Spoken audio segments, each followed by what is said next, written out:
At birth, all calves are essentially non-ruminant or simple-stomached animals. Although the rumen is present, milk bypasses the rumen and digestion of milk occurs in the abomasum, the chamber of the stomach that is most like human stomachs. After weaning, the calf will rely on approximately 80% of its daily energy needs coming from the substrates produced by rumen microorganisms that are breaking down incoming feed. Thus, it is crucial to develop that rumen because the animal will depend on it for the rest of its life after weaning. I'm Dr. Tara Felix, the Penn State Extension Beef Specialist, and I would like to talk about how to transition calves from milk to grain in order to promote the growth of a healthy and functional rumen. Now, there are 4 feeding stages of the calf. Colostrum is the first milk, provided within the first few hours of the calf's life. Cattle are mammals, meaning that they feed their young milk. Thus, milk dominates the early calf's life. However, grain feeding should be introduced early, generally around 3 days of age for the calf. Calves are then fed both milk or milk replacer and grain for 4 to 7 weeks. Finally, weaning occurs, after which time the calf will consume grain and forages, but no milk. Ultimately, the goal is to make weaning as stress-free as possible for the calf, and to progressively reduce the amount of milk fed. The weaning transition period is that period of 2 weeks before and 2 weeks after weaning. The weaning transition period is an important time for your calves. One of the reasons this 4-week period is so crucial has to do with the rumen development. Here you can see the difference between the rumen of a calf that has been fed only milk and one that has been allowed to consume grain. While liquid-only diets can provide good average daily weight gains and skeletal growth, they're too expensive to feed long-term. In addition, offering too much liquid will decrease the calf's intake of grain during this early period, resulting in improper rumen development and more stressful weaning for the calf. Thus, the amount of liquid fed to calves early on is just as important as introducing grain to ensure proper development of their digestive system. Calves should be offered liquid feed 2 to 3 times per day at 12% of their birth weight. Calves may be fed whole milk, waste milk, or milk replacers. But generally, whole milk from the bulk tank is too valuable of a commodity to be used if you're raising many calves. Waste milk can be used, and that's milk from cows that, for whatever reason, is not going into the bulk tank. But use caution when feeding waste milk to calves and consider pasteurizing it to eliminate harmful organisms. You can also feed calves a milk replacer, but be sure to follow the mixing instructions to ensure adequate and consistent delivery of nutrients. Conventional milk replacers generally consist of 20% protein and 20% fat.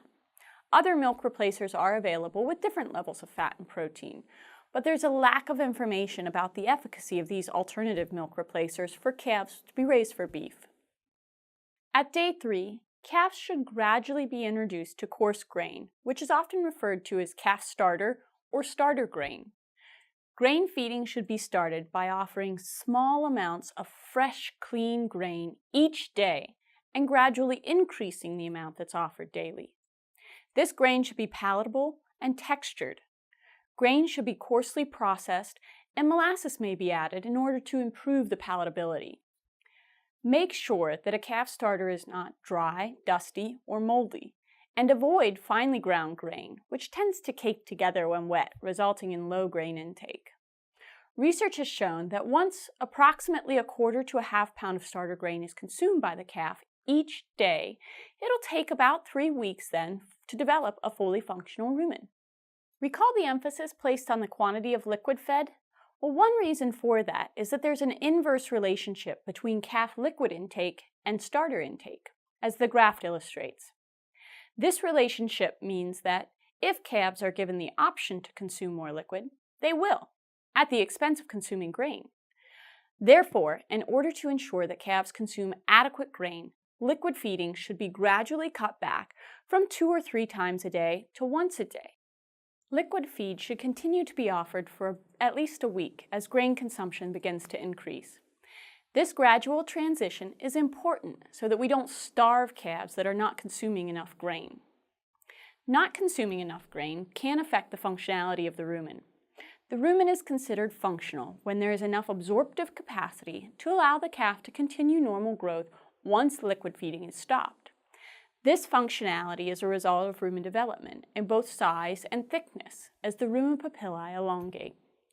The papillae are finger-like projections that increase the surface area of the rumen, which enables nutrient absorption.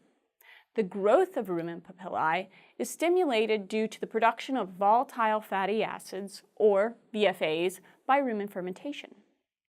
When papillae are sufficiently developed, the calf can be transitioned onto grain only. A good rule of thumb is that calves should be eating between 1.5 to 2 pounds of starter grain for 3 consecutive days before weaning or completely removing the milk. If you experience growth slumps following weaning, it might be because calves have not had sufficient rumen development, and you may need to reevaluate your weaning protocols. Insufficient development is one of the reasons we're so focused on grain feeding when more mature cattle consume mostly forages like hay. In a young calf, because the rumen is not fully developed, feeding hay only stretches the rumen, but does not really help it develop. Equally important to the grain in the development of a healthy rumen is water intake. Water provides a medium for ruminal bacteria to live in. Bacteria ferment grains to produce those volatile fatty acids that are so critical for rumen development. Without water, not just the water in milk and milk replacers, but fresh, clean, ad libitum water, ruminal development is slowed. This fresh, clean water must be available to calves at all times. Separating the grain and water, ideally within a divider, to avoid mixing is critical. Remember the 4 feeding stages of the calf. The first, colostrum, at birth, followed by milk or milk replacer. Then a slow introduction of grain at day 3. Then the calf will continue to consume milk or milk replacer for 4 to 7 weeks while at the same time gradually increasing grain intake. Finally, we wean the calf after it is consuming 1.5 to 2 pounds of grain each day. The most important thing to remember is that feeding grain early in life encourages rumen development of the calf and ensures that your calf-fed Holsteins will have adequate ruminal fermentation capacity to grow well in the feedlot after weaning.